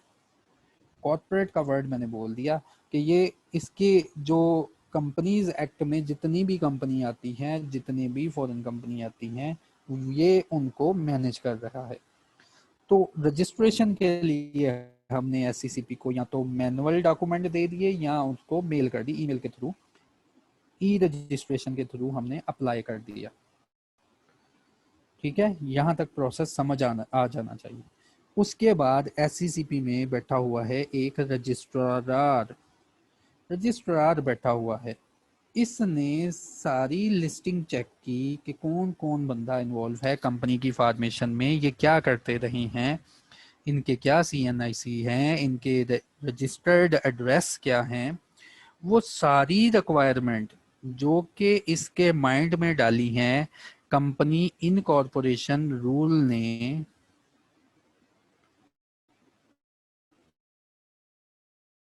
वो सारी चेकलिस्ट इसने चेक की। टन सा ठप्पा लगा देता है एक पेज के ऊपर और वो हैंड ओवर कर देता है इन लोगों को, जिसको बोलते हैं सर्टिफिकेट ऑफ इनकॉर्पोरेशन। जब इन लोगों को सर्टिफिकेट ऑफ इनकॉर्पोरेशन मिल जाता है तब एक कंपनी जो है वो कंस्टिट्यूट होती है बाय लीगली, एक आर्टिफिशियल पर्सन जो है उसकी बर्थ हो जाती है। इस सर्टिफिकेट का मतलब ये है कि कंपनी एक आर्टिफिशियल लीगल पर्सन है, ये अपने मेंबर से अलहदा है, ये इसका क़याम हो चुका। ये सारी कहानी मैंने आपको बताई इनकॉर्पोरेशन की, इसके ऊपर डिटेल में प्रोविजंस मौजूद हैं।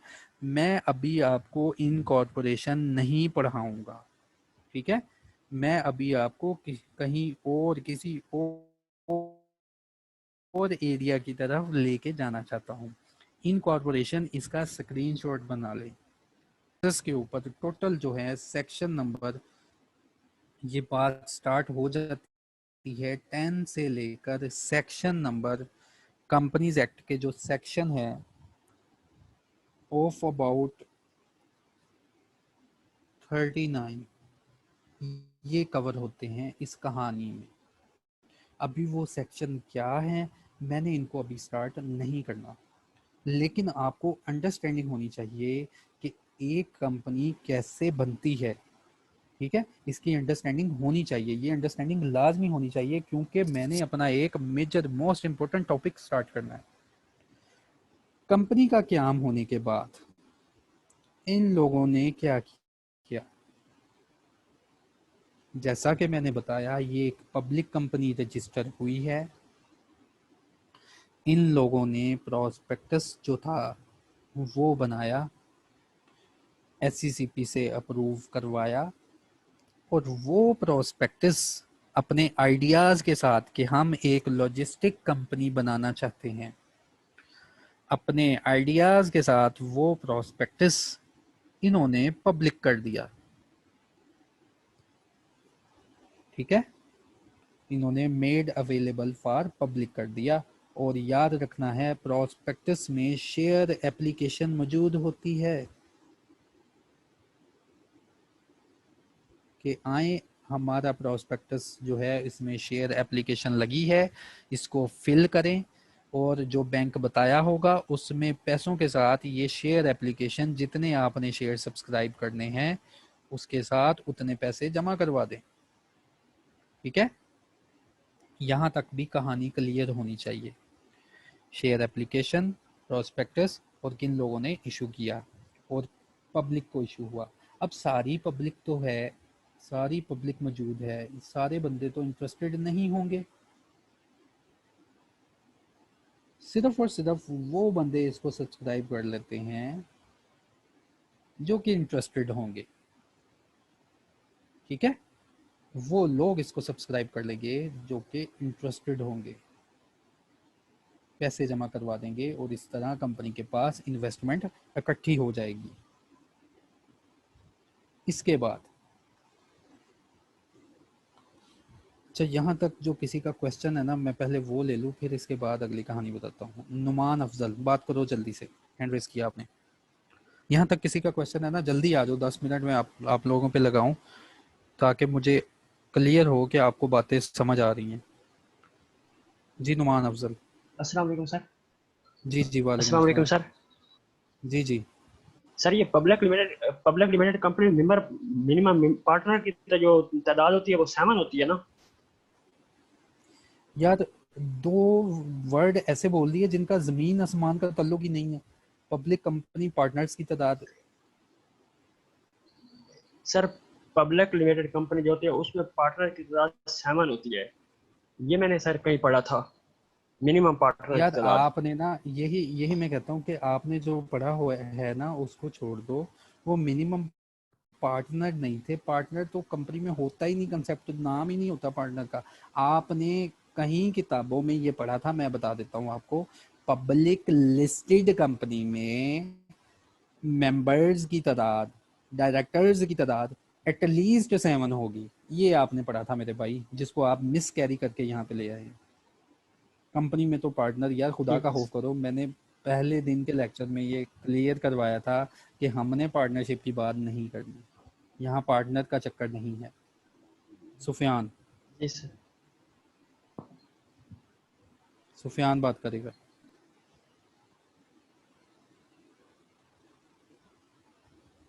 सुफियान, जल्दी बात करनी है ताकि 10 मिनट में ना ये मैं कहानी वाइंड अप करूं, एक अच्छी सी पिक्चर आ जाए, सबके पास समझ आ जाए। जी सर मुझे समझ आ रहा है, by mistake sir hand raise हो गया, सॉरी सर। ठीक है सुफियान। रिजवान अली। अस्सलाम वालेकुम सर। वालेकुम अस्सलाम। सर ये प्राइवेट का प्रोसीजर है या पब्लिक का प्रोसीजर है? लेट सपोज ये पब्लिक का प्रोसीजर है। फिलहाल मैं आपको ना एक हायरार्की बताना चाहता हूँ कि कंपनी रजिस्टर कैसे होती है, ठीक है। अभी ये ना सोचो ये प्राइवेट का प्रोसीजर है या पब्लिक का, अभी आप ये सोचो कि कंपनी ऐसे रजिस्टर होती है, ठीक है। ठीक हो गया प्राइवेट का क्योंकि प्रोसीजर तो यही होगा ना, हाँ प्राइवेट का यही होगा ना कि ये वाला प्रोसेस नहीं होगा उसमें जो स्लाइड मैंने शेयर की हुई है, बाकी पिछला प्रोसेस तो सेम है ना। जी सर बिल्कुल। ठीक है, मलाइका, हरी अप जी। मलाइका, मलाइका आप बात करेगी। सॉरी सॉरी सर, अस्सलाम वालेकुम। वो जी वालेकुम मैंने अस्सलाम, जी बोलें। बोलना शुरू कर दिया था, मुझे पता नहीं चला। ऑल डेट्स ऑफ सेक्शन जी 15 जी में जो ना मुझे ये प्रॉब्लम थी, जो ऑल डेट्स ऑफ कंपनी था कि वो लायबल होंगे, ठीक है। तो वो जी जो जी है वो सिर्फ उस 6 मंथ्स के लिए लायबल जो डेट्स होंगे, या जब जब से कंपनी बनी है अब उन 6 माह के बाद वो भी ऐड होंगे? देखें, कंपनी एक्ट ने क्लियर कर दिया कि सारा कर्जा, कंपनी एक्ट ने कोई टाइम लिमिट नहीं बताई वहां पे। सारा कर्जा जो ठीक भी हो गया, देना हुआ, 1 रुपया देना हुआ चाहे 1 करोड़ देना हुआ, हम्म, सारा कर्जा उसने कह दिया ठीक हो आप गया पे आ जाएगा, ठीक है। जी। और मोहम्मद ये जो वजाहत, दूसरा जी जी बोलें बोलें। दूसरा ये जो सूद वाला था कि उनके ऊपर केस भी हो सकता है, वो वाला पोर्शन समझा दीजिएगा प्लीज। अच्छा, उसमें मैं अभी बता देता हूँ। उसमें ये बताया था कि हम्म, किसी एक मेंबर के ऊपर भी केस हो सकता है, ठीक हो गया। ठीक है। जो हम्म, क्रेडिटर हैं, किसी कोई एक मेंबर उनकी हम्म, नजर में आ गया ना, तो उसके ऊपर भी केस हो सकता है, या इकट्ठों को जी के ऊपर भी केस हो सकता है, ठीक है। वो ठीक कहता हो है गया कि केस जो जी। है ना, आपको ये इंतजार नहीं करेंगे कि दूसरे मेंबर भी इकट्ठे कर लें। कहता जो भी हम्म, नजर आया उसके ऊपर केस हो गया तो फाइनल, ठीक हो गया। ठीक है, थैंक यू सो मच ठीक सर। है। वजाहत, जी ओके, वजाहत। जी सर, मुझे एक छोटी सी प्रॉब्लम है। आप जब बोलते हैं ना तो आपकी 2 सेकंड आवाज आती है, 3 सेकंड फिर चली जाती है। मेरे ख्याल से ये सब स्टूडेंट के साथ इशू है, ग्रुप वजाहत, में भी मैसेज आ रहे हैं। अच्छा 1 मिनट एडमन का रिस्पॉन्स ले लेते हैं। सर आप बोलें जरा, मेरी वॉइस में कोई मसला है, कोई डिस्टॉर्शन है या कोई वेरिएशन है? एडमन से मैं रिक्वेस्ट करूंगा, वो बोलेंगे।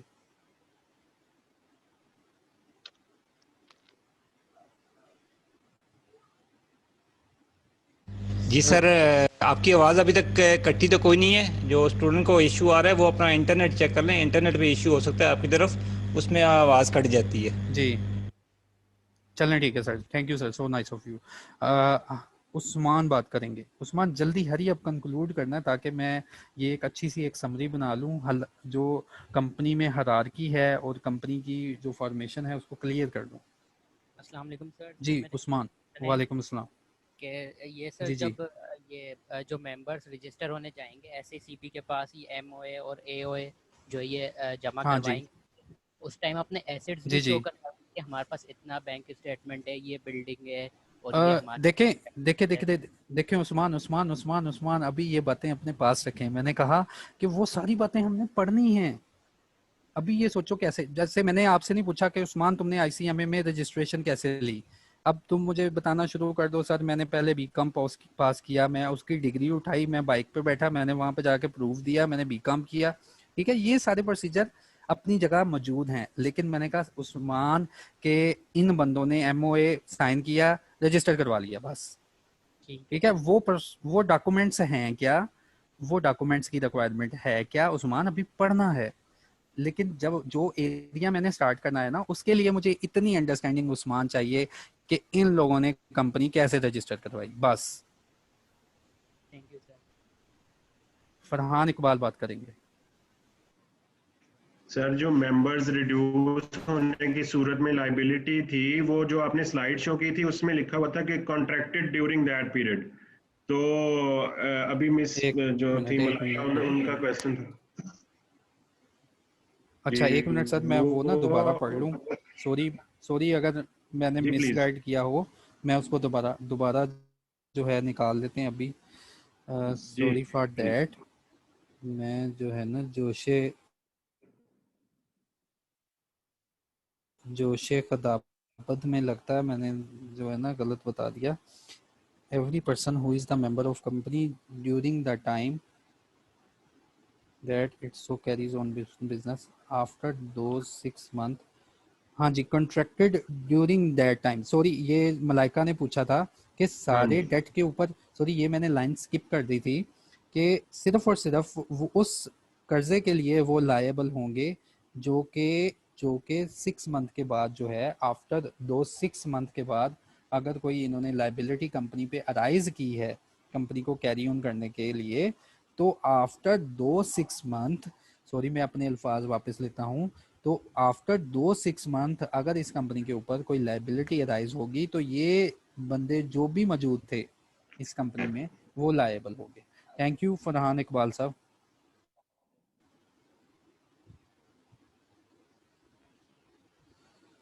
जी हो गया, ठीक है हो गया। अब देखें हमारे पास शेप क्या आई, ये रजिस्ट्रेशन हुई, ठीक है। रजिस्ट्रेशन होने के बाद ये पब्लिक में फंड रेजिंग ऐसे होगी, प्राइवेट में जो फंड रेजिंग है वो उनके पास अपने फंड्स होते हैं। उसके बाद ये देखें, ये एक हायरार्की है, सुप्रीम पावर मौजूद होती है मेंबर्स के पास, जो मेमोरेंडम ऑफ एसोसिएशन और आर्टिकल ऑफ एसोसिएशन में लिखा हुआ है, उन चीज़ों को, उन डिसीजंस को लेने के लिए मेंबर्स के पास सुप्रीम पावर होती है। ये पावर डोनेट करते हैं बोर्ड ऑफ डायरेक्टर्स को। बोर्ड ऑफ डायरेक्टर्स कौन होते हैं? स्टार्ट पे अपने पास ये वर्ड ये लिख लो कि पहले जो बोर्ड ऑफ डायरेक्टर होते हैं वो वही लोग होते हैं जिनका नाम MOA में एज डायरेक्टर लिखा होता है स्टार्ट पे, बाद में ये चेंज हो जाते हैं। स्टार्ट के लिए बोर्ड ऑफ डायरेक्टर्स कौन होते हैं? अच्छा, अब ये शेयर होल्डर, ये जो शेयर होल्डर है सारी डिसीजन मेकिंग कंपनी की इनके पास होती है। डायरेक्टर प्रपोज करते हैं, कोई भी अगर इन्होंने डिसीजन लेना है वो डिसीजन डायरेक्टर प्रपोज करते हैं, और डायरेक्टर्स जो हैं ये डे टू डे अफेयर्स में इन्वॉल्व रहते हैं। डायरेक्टर्स जो हैं वो डे टू डे अफेयर्स में इन्वॉल्व रहते हैं, लेकिन जो शेयर होल्डर्स हैं ये उसी वक्त कंपनी में इकट्ठे होते हैं जब इनके डिसीजन की ज़रूरत हो, जब कोई ऐसा डिसीजन लेना होता है जिसके ऊपर इनकी वोटिंग रिक्वायरमेंट होती है। हम जो एरिया स्टार्ट करेंगे, हम ये वाला कल से एरिया स्टार्ट करेंगे, मीटिंग्स, सेक्शन नंबर 131 से सेक्शन नंबर 153 तक।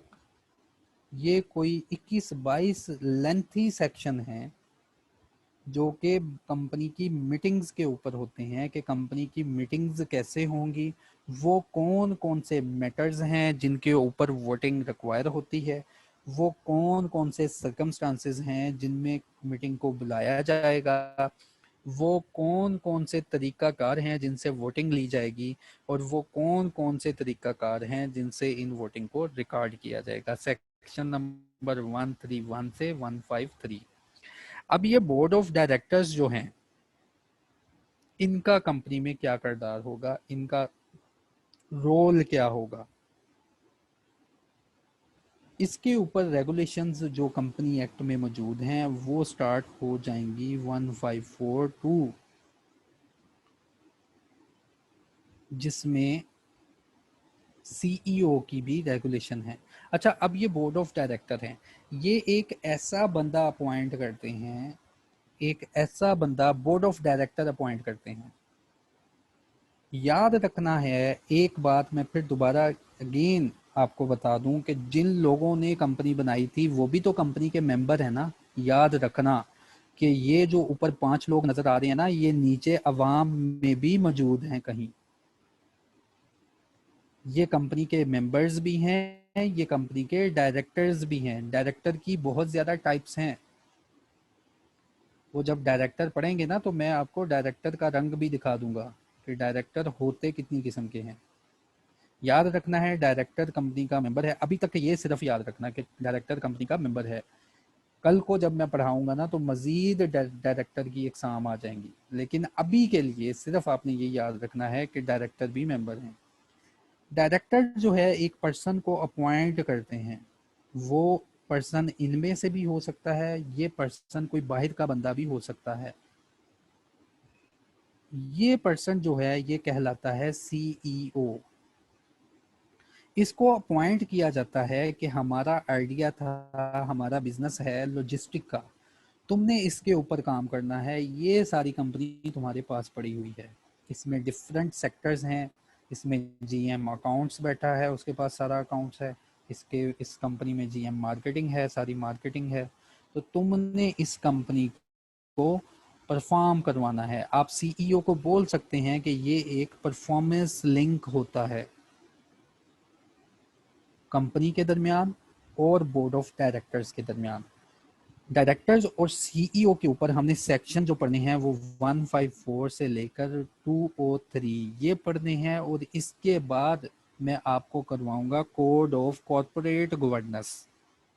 ठीक है, तो कल इंशाल्लाह हम स्टार्ट करेंगे बिल्कुल सेक्शन नंबर 131 से ऑनवर्ड, और आप लोगों को पता चल जाएगा कि एक कंपनी में हो क्या रहा है। ये सारी प्रैक्टिकल बातें हैं।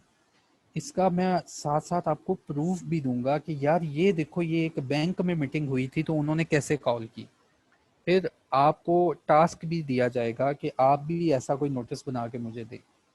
ठीक है, अब यहाँ तक किसी का कोई क्वेश्चन है वो मुझसे पूछें, तो कल इंशाल्लाह हम अपनी जो है लीगल प्रैक्टिस और लीगल जो हमारा सिलेबस है उसको स्टार्ट कर देंगे, और स्टार्ट मैंने मीटिंग से करना है। अब क्वेश्चन वाले सब लोग सामने आ जाएं क्योंकि 10 मिनट पड़े हैं। उमैर शेख,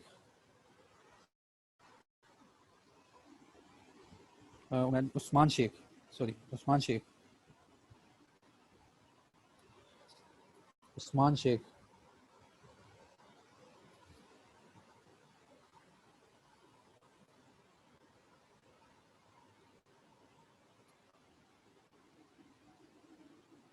मुबश्शिर, मुबश्शिर, वालेकुम सर, मेरी आवाज़ आ रही है? वालेकुम, जी जी मुबश्शिर। सर ये पूछना था कि जैसे आपने कहा कि डायरेक्टर, सर ये नीचे जो पिक्चर बनी हुई है आवाम की, सर ये शेयर होल्डर्स हैं? हाँ जी, ये शेयर होल्डर्स हैं। सर मेंबर्स, सर एक मेंबर जो बोर्ड ऑफ डायरेक्टर्स जो होते हैं, जी जी, जो इन्होंने एमओए एज ए डायरेक्टर जो पहले पहले लिखते हैं एमओए में, सर ये शेयर होल्डर हो सकते हैं सर? जी हाँ जी। सर, अच्छा, सर अभी मैं आपको ये भी बताता हूँ कि शेयर होल्डर और मेंबर में फ़र्क क्या है। ठीक है, मेंबर को शेयर होल्डर बोल सकते हैं या शेयर होल्डर को मेंबर बोल सकते हैं, ये क्या चक्कर है? असल में सर वो अभी ये कुछ अर्सा पहले सीनियर ऑडिटर की तैयारी कर रहा था, तो उसमें लिखा हुआ था सर कि डायरेक्टर जो है वो शेयर होल्डर नहीं हो सकता, क्योंकि वो उनमें वो देखिए, डायरेक्टर की ना टाइप्स हैं। ठीक है, जी जी सर। अभी के लिए मैंने कहा कि डायरेक्टर जो है ना, अभी यही सोच लो, क्योंकि इन्होंने कंपनी बनाई ना, तो इनके लिए रिक्वायरमेंट भी होती है कि ये भी शेयर सब्सक्राइब करें। तो अभी के लिए मैंने कहा कि ये जो डायरेक्टर्स हैं ना, ये कंपनी के शेयर होल्डर हैं। शेयर होल्डर हैं तो ये कंपनी के मेंबर भी हैं। ठीक है, जो आप बात कर रहे हैं ना, डायरेक्टर जो मेंबर नहीं होना चाहिए, होगी एक किस्म, लेकिन अभी मैं उसको टच नहीं करना चाह रहा। वो डायरेक्टर्स की टाइप की तरफ मैं शुरू हो जाऊंगा फिर, लेकिन मैं अपना फोकस स्टार्ट करना चाहता हूँ मीटिंग से। मीटिंग से शुरू होंगे ना, ये सारी हायरार्की हमें पता चल जाएगी कि ये चक्कर क्या है, प्रोसेस क्या होता है। ये डायरेक्टर इसलिए इन्वॉल्व करते हैं कि वो जो मिनिमम रिक्वायरमेंट होती है कि इतने शेयर होल्डर्स होने चाहिए, तो उसमें वो फिर फुलफिल करने के लिए डायरेक्टर्स ये भी शेयर खरीद लेते हैं। हेलो, देखिए, हेलो, आवाज़ आ रही है? जी जी। मैंने कहा ये बात की हैं कि डायरेक्टर मेंबर होगा या नहीं होगा, वो शेयर कैसे सब्सक्राइब करेगा, वो क्या चक्कर हैं उनके, जी सर, तो ठीक है सर। ये बात की हैं। ठीक है,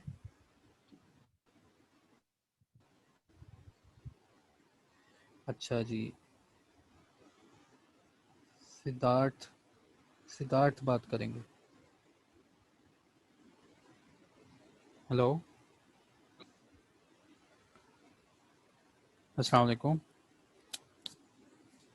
हेलो हेलो, अली खान बात करेंगे। अली सर खान। पर एक बच्चे ने एक क्वेश्चन किया था जी कि जी। माइनर की एज क्या होनी चाहिए जिस टाइम वो, यानी माइनर से ऊपर वो कंपनी का वो पार्टनर बन जाएगा, तो आपने कहा था 19 कंपनी का ईयर्स। पार्टनर, यार एक मिनट, उसकी कंपनी चॉइस का होती है वो पार्टनर, बने। पहली तो बात ये है, माइनर की एज जो है ना ये लिखी हुई है कॉन्ट्रैक्ट एक्ट में। माइनर एज जो है कॉन्ट्रैक्ट एक्ट के आपने मुताबिक, सर 19 साल कहा था, मैंने कहा था कि 18 होती है, आपने कहा था 19। मैं कंफर्म करके बताऊंगा। हाँ जी 18 ईयर्स है, 18 ईयर्स है, थैंक मैंने यू, यही कंफर्म कर लिया कॉन्ट्रैक्ट एक्ट से। 18 ईयर्स है माइनर की एज। चलो ठीक। तो 18 ईयर्स तक वो माइनर है। अच्छा उसके बाद महनूर। अस्सलाम वालेकुम सर। महनूर। Yes sir. वालेकुम अस्सलाम। सर ये जो आपने सेक्शन 131 और जी 153 जो आपने हैंड आपने, रेस किया था। जी जी सर ये जो आपने अभी ये बता रहे थे बोर्ड ऑफ डायरेक्टर्स के बारे में, इसमें आपने नीचे सेक्शन 131 से 153 लिखा है हम्म। सर, ये किस चीज के बारे में डिनोट करता है? ये हमने ना कल स्टार्ट करनी है मीटिंग की रेगुलेशंस, कि मीटिंग क्या होती है, मीटिंग कैसे होती है, मीटिंग कौन कॉल करता है, कंपनी की मीटिंग्स। तो मैंने उसका रेफरेंस दिया, कल हमने ये बल्कि सेक्शन स्टार्ट करने हैं कि मीटिंग्स क्या होती हैं, ठीक ठीक है, और इनकी ठीक है प्रैक्टिकल सर, ठीक हम है। कैसे इसको बुला सकते हैं, मैंने इसलिए लिखा। ठीक है। इज़ा अजीज। यस सर, अस्सलाम वालेकुम। वालेकुम हेलो अस्सलाम। सर, जी जी वालेकुम अस्सलाम। हम बात कर रहे थे होल्डिंग और सब्सिडियरी कंपनी की। ठीक है सर, आपने एक जी बात कही थी कि सब्सिडियरी कंपनी की भी आगे से सब सब्सिडियरी कंपनी होती है जिसके ऊपर सब्सिडियरी कंपनी जी का होल्ड होता है। ठीक है, देखिए जी अब बात हो रही थी कि सब्सिडियरी कंपनी के ऊपर होल्डिंग कंपनी का जो कंपनी ए है उसका होल्ड होता है, तो क्या सर सब्सिडियरी कंपनी को अपनी सब्सिडियरी कंपनी के ऊपर जो डिसीजन लेने का राइट है, क्या वो उसको होता है या कंपनी ए को होता है जो सब्सिडियरी कंपनी को होल्ड कर रही होती है? देखिए पीछे से जो मेजर पावर है वो कंपनी ए के पास है, वो वही हाँ डिसीजन लेगी जो कंपनी बी में होने। अब कंपनी बी ने आगे कहीं इन्वेस्टमेंट की है, अब मुझे ये बताएं हाँ कंपनी बी के मेजॉरिटी ऑफ डायरेक्टर्स कंपनी ए ने रखे हैं, जी तो वो डायरेक्टर्स किसकी इंस्ट्रक्शंस पे काम करेंगे, कंपनी ए की। अब कंपनी बी कंपनी सी को कंट्रोल कर रही है, जी, तो कंपनी सी में भी वही कुछ कंट्रोल होगा जो कंपनी ए चाहेगी। मतलब जो भी डिसीजंस होंगे वो एट द वंस मतलब कंपनी ए ही लेगी।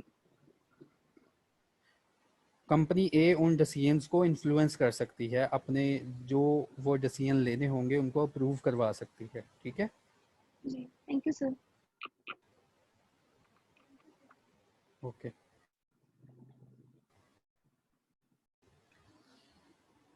वकील साहब बात करेंगे। अस्सलाम वालेकुम सर। वालेकुम अस्सलाम। सर आपने पहले वाली स्लाइड में मेंशन किया था कि सेक्शन 10 से सेक्शन 39 तक, तो सर वो किस चीज़ के लिए आपने मेंशन किया था? यार सेक्शन आपने याद नहीं करने, सेक्शन मेरे रेफरेंस के लिए हैं, मैं सेक्शन की पूरी एक स्लाइड मैंने बनाई हुई है, वो मैं आपको सेंड कर दूंगा। वो सारे सेक्शन मैंने लिखे हुए हैं कि मैंने बच्चों को ये पढ़ाना है, मैंने ये पढ़ाना है, मैंने ये पढ़ाना है। सेक्शन आपने कभी भी याद नहीं करना, सेक्शन मेरे रेफरेंस के लिए है। एग्जामिनर जब पूछेगा आपको सेक्शन बता के पूछेगा कि बच्चों मैं ना तुमसे सेक्शन नंबर 131 में से ये पूछने लगा हूँ, आपने कभी भी उसको ये नहीं कहना अच्छा सेक्शन नंबर 31 को मुझे भी आता है मैं तुम्हें बताता हूँ, ठीक है। सेक्शन नंबर ठीक है आपने सर। याद नहीं करना, सही है सर।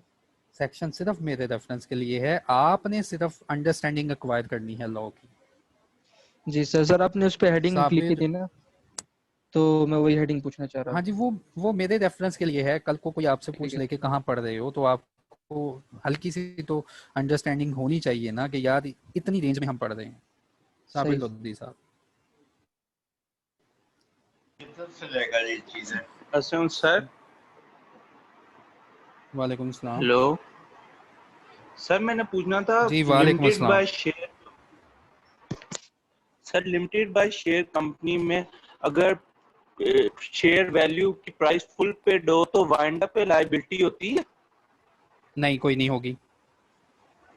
ठीक हो गया सर, बस डेफिनेशन में यही लिखा हुआ क्वेश्चन था, डेफिनेशन में लिखा था इफ एनी अनपेड, कि अगर कोई अनपेड रह गई तो लायबिलिटी है।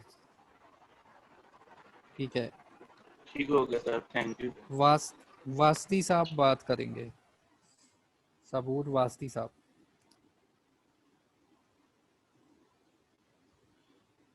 सबूर वास्ती साहब बात करेंगे। अदनान जफर,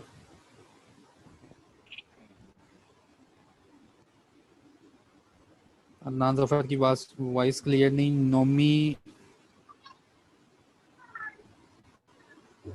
नोमी रमा।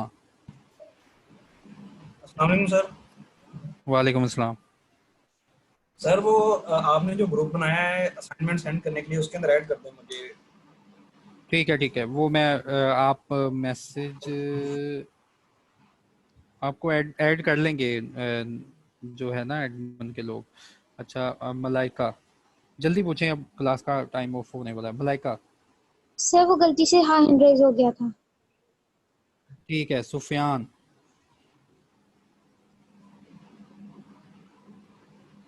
सुफियान। जी सर, अस्सलाम वालेकुम। वालेकुम अस्सलाम। सर ये आपने पब्लिक सेक्टर कंपनी में बताया था कि, तो उसमें स्लाइड में लिखा हुआ है कि इनडायरेक्टली और डायरेक्टली कंट्रोल्ड बाय गवर्नमेंट, तो मैं उसके बारे में पूछना चाह रहा था कि इसका क्या मतलब है।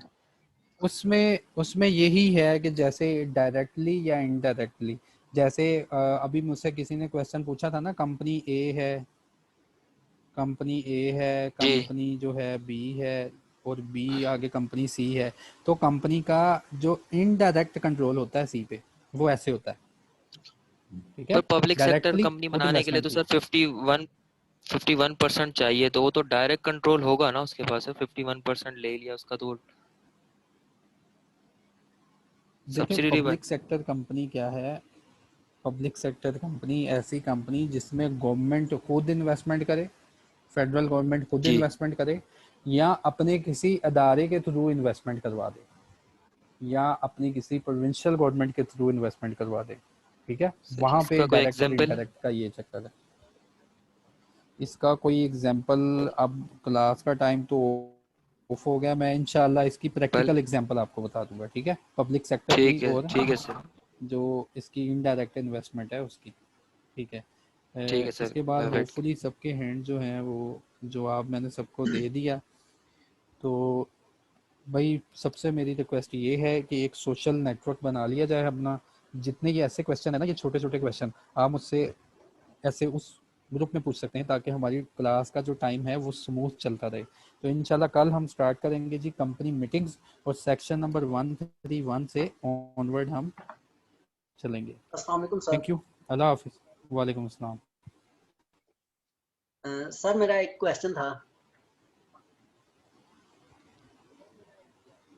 जी जी सर सीईओ को तो अपॉइंट करते हैं डायरेक्टर, और डायरेक्टर को कौन अपॉइंट करता है सर?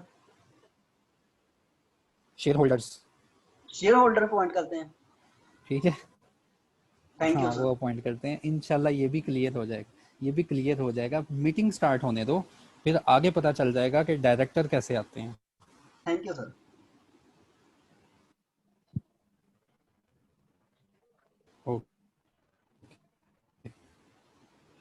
चलें जी, इंशाल्लाह हम कल इंशाल्लाह कंटिन्यू करेंगे। अपना ख्याल रखिएगा। ये क्लास में जो है रेफ़र करता हूँ हमारे एडमिन को। ओके, अल्लाह हाफिज़।